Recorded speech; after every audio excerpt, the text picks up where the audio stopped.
बिस्मिल्लाहिर्रहमानिर्रहीम अस्सलाम वालेकुम मेरी YouTube फैमिली किवें हो तुसी सारे। अल्लाह पाक तुहानू खुश रखे, आबाद रखे, तुहाडे दस्तरखान हमेशा खाने नाल भरे रहन। तुहाडी भैन फिर हाज़र हो गई है तुहाडी खिदमत विच एक नवी रेसिपी लैके, जिहड़ी कि मैं अपने स्टाइल नाल तुहानू बना के दिखावांगी। इत्थे मैं बनावांगी अचार गोश्त ते मैं उत्ते रख दित्ता वे 2 कप लिता वे मैं कुकिंग ऑयल दा दरमियाने साइज दा, ठीक है। ए उत्ते मैं गरम रख दित्ता वे। इहदे विच असीं शामिल करांगे एक पूरी मुर्गी ते वेट दा पता नहीं कितना होंदा, लेकिन इत्थे माशाल्लाह पूरी मुर्गी मिलती है। इत्थे पा आधा किलो वाला कोई चक्कर नहीं होंदा, 3 पा वाला। ते असीं माशाल्लाह एक जरा बड़े साइज की मुर्गी लिती है ते अल्लाह दा नाम लैके बिस्मिल्लाह करांगे। बिस्मिल्लाहिर्रहमानिर्रहीम। ते सारा असीं ना चिकन इहदे शामिल कर दांगे ऑयल विच। बहुत आसान रेसिपी है, बहुत जल्दी बन जाती है। अगर तुसीं मेरे तरीके नाल बनाई तो इंशाल्लाह तुहानू बहुत मज़ा आएगा।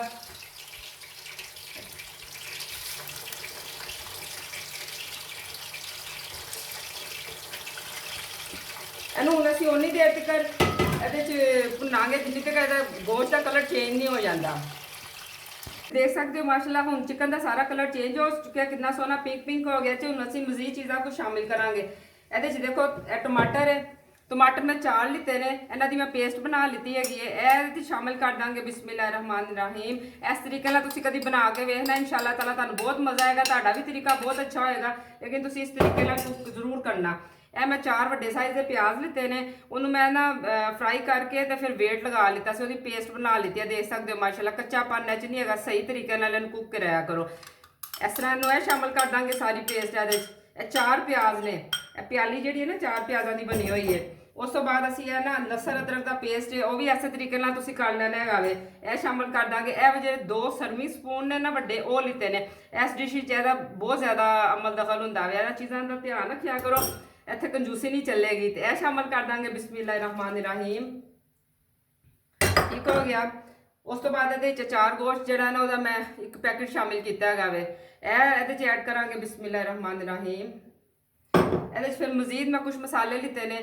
1 चम्मच नमक की लिती है, कश्मीरी पाउडर का 1 वड्डा चम्मच लिता है, सुरख मिर्च का 1 वड्डा चम्मच लिता, थोड़ी जी हल्दी लिती है। ਇਹਦੇ ਵਿੱਚ ਉਹਨਾਂ ਤਕਰੀਬਨ ਪਾਓ ਦੇ ਕੋਲ ਮੈਂ ਦਹੀਂ ਲਿੱਤੀ ਹੈ। ਬਿਸਮਿल्लाहिर्रहमानिर्रहीम। अच्छा ਹੁਣ ਤੁਸੀਂ ਨਾ ਸਾਰੀਆਂ ਚੀਜ਼ਾਂ ਨੂੰ ਨਾ ਉਨੀ ਦੇਰ ਤੱਕ ਕੁੱਕ ਕਰਨਾ ਕਿ ਪਾਣੀ ਚੀਜ਼ਾਂ ਸਾਰਾ ਕੁਝ ਜਿਹੜਾ ਵੇ ਨਾ ਉਹਦਾ ਖੁਸ਼ਕ ਹੋ ਕੇ ਆਪਣਾ ਘਿਓ ਨਾ ਨਿਕਲ ਆਵੇ। ਜਿਹੜਾ ਅਸੀਂ ਆਇਲ ਸ਼ਾਮਿਲ ਕੀਤਾ ਨਾ, ਬਸ ਇਹਨੂੰ ਹੁਣ ਅਸੀਂ ਇੱਥੇ ਬੰਦ ਕਰ ਦੇਣਾ ਵੇ। ਤੁਹਾਨੂੰ ਮੈਂ ਉਦੋਂ ਦਿਖਾਵਾਂਗੀ ਜਦੋਂ ਘਿਓ ਨਿਕਲ ਆਏਗਾ ਬਾਹਰ, ਤੇ ਇਨਸ਼ਾਅੱਲਾ ਤਾਲਾ ਦੇਖਣਾ ਦੀ ਲੁੱਕ ਕਿੱਡੀ ਸੋਹਣੀ ਨਿਕਲਦੀ ਹੈ। जिन तकरीबन 20 मिनट कुक होंदे हो चुके हैं, तो कोई पानी नहीं पाना है। दही टमाटर का पानी जो पेस्ट वगैरह च पाने से वो माशाल्लाह कुक हो गई है। असीं हुण मजीद 3 नींबू है उसका जूस ऐड कर देंगे बिस्मिल्लाहिर्रहमानिर्रहीम। सालन बड़े प्यार नाल पकाया करो। कोई बेचारा भरा सी ना, वो दफ्तरों आंदे होया मुर्गी लैके आया, घर आके ते अपनी बेगम नूं दित्ती, कहंदा कि कल मैं आवां ना ते मुर्गी पका के रखी। ते बेगम ने मुर्गी रख लित्ती। ते कल हुण बंदा जो दफ्तर गया तो तुहानू पता है ओनर काफ़ी गल्लां गुल्लां सुनाते हैं, बथेरियां विचारियां नूं गल्लां सुननियां पैंदियां ने। तो फिर सारा दिन वह डांट है सोच के खांदा रहा कि कोई गल नहीं, बार बार रखा कि मुर्गी आवे कि घर जाना है तो जाके मुर्गी खानी है। वो बेचारा सारा दिन दबके छपके भी खांदा रहा। घर आया, हाथ मूँह धोते, दस्तरखान ते पहुंचा तो भैन ने के सालन जो रखिया, 1-2 नवाले लाए तो बस मूड खराब हो गया, ना ज़ायका ना स्वाद। तो बड़ी सारा दिन की जड़ी सी ना वो खुशी वो खाक च मिल गई। तो बेगम नूं कुछ कहता तो स्यापा नवा भैना सी, घर पै जानी सी लड़ाई। अल्लाह के बंदे ने सबर किया तो कहता कि चलो कोई गल नहीं, प्याली मैं चाह ही बना दे। तो अल्लाह के बंदे इस तरह ना कराया करो, सोने सोने खाने बनाया करो। बंदे बेचारे बहुत मेहनत करते हैं साढ़े वास्ते, सारा दिन बाहर रहते हैं, धुप्प गर्मी सर्दी के इन्नी ज़्यादा मेहनत करते हैं। और अल्लाह पाक का करम होंदा साढ़े के सोहनियां चीज़ां लिया नहीं, साढ़े शोहरां दा बहुत अमल दखल होंदा, उही सानूं लिया के दिंदे ने। अल्लाह पाक सारिਆਂ ਦੇ सिर ਦੇ साई सलामत रहन ਤੇ ਉਹ सोने सोने खाने सानूं खवाते हैं।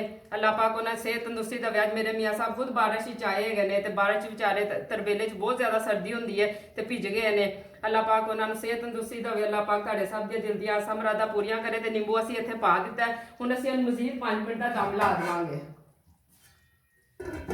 अल्हम्दुलिल्लाह सालन तैयार हो चुकिया है माशाल्लाह। तुसीं इहदी लुक देख सकते हो कितनी सोहनी है, सारा मसाला भी रच बस चुकिया है। इत्थे हुण असीं थोड़ियां जिहियां सब्ज़ मिर्चां लवांगे और इहदे अंदर कट लगा के ना, इहदे अंदर कट लगा के ते नमक भर देना है वे। उहदा एक अपना ही टेस्ट हुंदा है वे।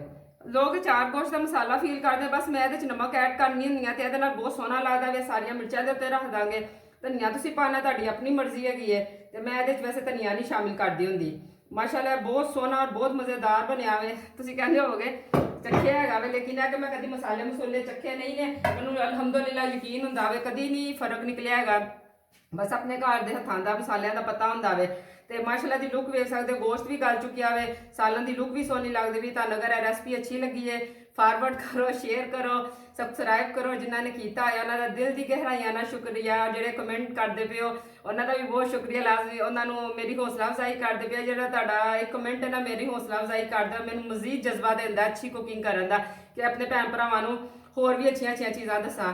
ਤੇ ਐਸੇ ਦੁਆ ਦੇ ਨਾਲ ਤੁਹਾਡੇ ਕੋਲ ਇਜਾਜ਼ਤ ਚਾਹਾਂਗੀ ਕਿ ਅੱਲਾਹ ਪਾਕ ਜਿਹੜੀਆਂ ਸੋਹਣੀਆਂ ਸੋਹਣੀਆਂ ਅੱਖੀਆਂ ਇਸ ਟਾਈਮ ਮੇਰੀ ਕੁਕਿੰਗ ਦੇਖ ਰਹੀਆਂ ਨੇ, ਤੁਹਾਨੂੰ ਸਾਰਿਆਂ ਨੂੰ ਮਦੀਨੇ ਦੀ ਜ਼ਿਆਰਤ ਕਰਾਵੇ। ਅੱਲਾਹ ਪਾਕ ਮੈਨੂੰ ਵੀ ਕਰਾਵੇ। ਤੇ ਇਨਸ਼ਾਅੱਲਾ ਫਿਰ ਨਵੀਂ ਰੈਸਪੀ ਨਾਲ ਮੁਲਾਕਾਤ ਹੋਵੇਗੀ। ਅੱਲਾਹ ਹਾਫਿਜ਼।